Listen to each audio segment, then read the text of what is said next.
kalian semua, semoga kalian selalu baik-baik saja ya. Nah, pada kesempatan kali ini saya tentunya tidak sendirian dong. Saya Naswa Zini Rasida Yuna dan ditemani dengan rekan saya Rifa Aisyah Putri. Nah, alhamdulillah nih kita pada saat episode kali ini kita dapat tema yang sangat bagus, yaitu tema tentang kunci ketenangan hati yang akan dibahas lebih detail lagi dengan rekan saya. Silakan Kak Rifa. Nah, sebelum masuk ke tema yang saya bawakan ya Kak, saya akan membahas golongan orang yang haram tersentuh dalam iman. Terdapat 4 golongan orang yang haram tersentuh dalam iman, yaitu hayyin, lain, qorib, dan sa. Nah, tadi kan ada 4 Kak. Itu pastinya ada perbedaan antara keempat itu. Kakak bisa jelasin nggak sih ciri atau bagaimana lah tentang keempat orang tersebut? Ya, kalau yang pertama itu orang yang memiliki sifat hayyin. Itu orangnya itu mau bisa mengendalikan perasaan, juga hati dan sikap mata. Kalau untuk lain itu dia itu sebenarnya tidak melukai, tidak memojokkan, dan tidak mempermalukan. Terus lanjut yang ketiga, jadi qorib. Qorib itu pribadinya itu yang akrab, supel, dan menyenangkan itu. Oh ya. Lanjut yang terakhir tadi yang Sal, ya. ya. Nah, kalau yang satu itu orangnya itu mudah Kak. Maksudnya mudah itu tidak ribet dan atau tidak terbelit-belit gitu loh Kak. Oh iya. Jadi gitu ya Kak. Apa ciri-ciri dari keempat orang tersebut? Nah, sekarang langsung aja ya Kak masuk ke dalam temanya yang lebih jauh lagi. Ya, tadi kan saya sudah jelaskan golongan orang yang haram tersentuh dalam iman. Ya, sekarang kita langsung lanjut ke ke tema yang saya bawakan, yaitu kunci ketenangan hati.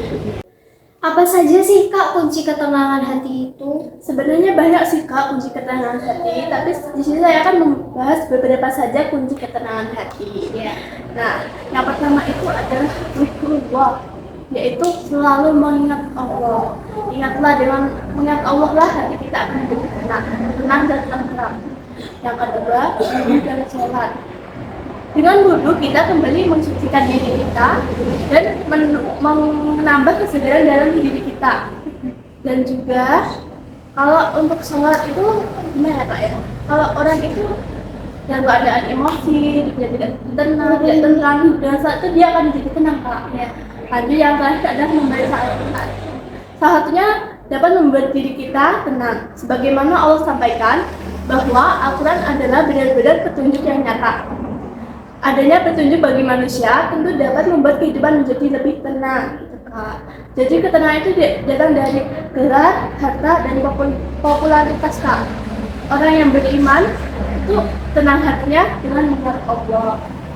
Berarti enggak hanya dari harta, dari gelar aja ya Kak, kita itu bisa tenang, tapi dengan cara yang kayak kita sholat, kita wudhu, kita baca Al-Quran itu malah jauh lebih bikin hati kita itu tenang. Setiap orang itu pasti menginginkan ketenangan hati Kak. Hati yang tenang menjadikan seseorang itu nyaman menunaikan aktivitasnya. Sesungguhnya ketenangan hati adalah karunia Allah Subhanahu wa Ta'ala Kak, yang hanya diberikan kepada orang-orang yang beriman. Hal ini dinyatakan dalam firman-Nya, dialah orang yang menurunkan ketenangan dalam hati orang-orang mukmin supaya keimanan mereka bertambah. Di samping keimanan mereka atau yang telah ada, kepunyaan Allah lah tentang langit dan bumi. Allah Maha Mengetahui lagi Maha Bijaksana. Hal tersebut dijelaskan dalam Quran surat Al-Fat ayat 18 yang berbunyi, A'udzubillahi minasyaitonirrajim. Bismillahirrahmanirrahim. Laqad radiyallahu 'anil mu'minina idh yubayyi'unaka tahta syajarati fa'alima ma fi qulubihim fa'anzala sakinata 'alaihim wa atsabahum yang faham itu dia Kak. Nah tadi kan udah sebut tentang dalil, yaitu kayak surat. Nah sekarang ada nggak sih Kak contoh keteladanan Nabi Muhammad Rasulullah SAW dengan para sahabat tentang ketenangan? Ada nggak sih contohnya? tentu aja ada ya Kak ya. Nah, kalau tentang itu kita bisa ngambil kisah Rasulullah saat perjalanan dari kisah perjalanan hijrah Rasulullah Shallallahu Alaihi Wasallam dan sahabatnya yang mulia Abu Bakar Siddiq radhiyallahu anhu. Dan Rasulullah dan Abu Bakar masuk dua berlindung dari kejaran orang-orang musyrik.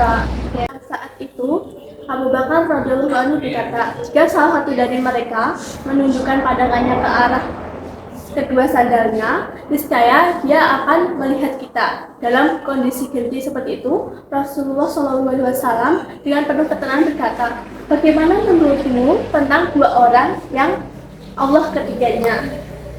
Nah, dari situ itu Rasulullah itu tenang karena dia yakin bahwa Allah selalu bersamanya. Jadi itulah kita hamba Allah itu harus selalu ingat dan yakin bahwa Allah selalu bersama kita. Hanya dengan mengingat Allah lah di hati kita akan jadi tenang. Oh, seperti yang kakak tadi bilang kan di tips awal ya kak ya, di tips ketenangan hati tadi kakak menyebutkan yang pertama apa tadi, zikrullah ya, zikrullah mengingat Allah. Nah iya sih benar sekali yang sudah dicontohkan Rasulullah SAW dengan sahabatnya yaitu Abu Bakar radhiyallahu anhu. Nah jadi sekian podcast dari kami, semoga dapat memberikan banyak sekali ilmu dari kisah-kisahnya Rasulullah SAW tentang ketenangan hati, dan ada beberapa juga tips-tips yang sudah diberikan oleh rekan saya. Dan kami mohon undur diri. Wassalamualaikum warahmatullahi wabarakatuh.